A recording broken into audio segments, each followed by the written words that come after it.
Pemirsa, kabut duka menyelimuti Markas Besar Tentara Nasional Indonesia TNI, terutama Kodam 9 Udayana.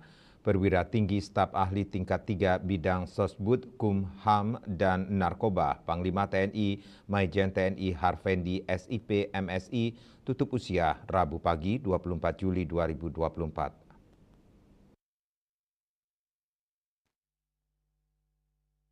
Mantan Pangdam 9 Udayana tersebut dinyatakan meninggal dunia di Rumah Sakit Muhammad Ridwan Meuraksa, Jakarta.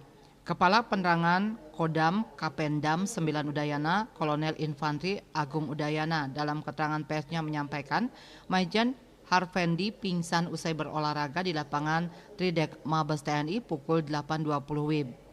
Setelah dilakukan pemeriksaan awal didapatkan tanda-tanda henti jantung, kemudian dilakukan pertolongan pijat jantung dan dilanjutkan evakuasi ke Rumah Sakit Ridwan Meuraksa untuk dilakukan resusitasi jantung. Berbagai upaya telah dilakukan oleh tim dokter. Pukul 9.15 WIB, Maijen Harvendi dinyatakan meninggal dunia oleh dokter karena tidak ditemukannya tanda-tanda nadi, tekanan darah, dan oksigen. Menurut Kolonel Agung Udayana, Pangdam beserta keluarga besar Kodam 9 Udayana turut berduka cita yang mendalam atas berpulangnya Maijen Harvendi. Selama masa dinasnya telah banyak wujud pengabdian yang dilakukan almarhum.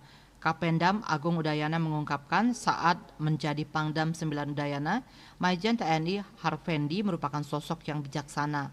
Beliau telah melakukan banyak hal untuk kemajuan TNI Angkatan Darat, khususnya di Kodam 9 Udayana.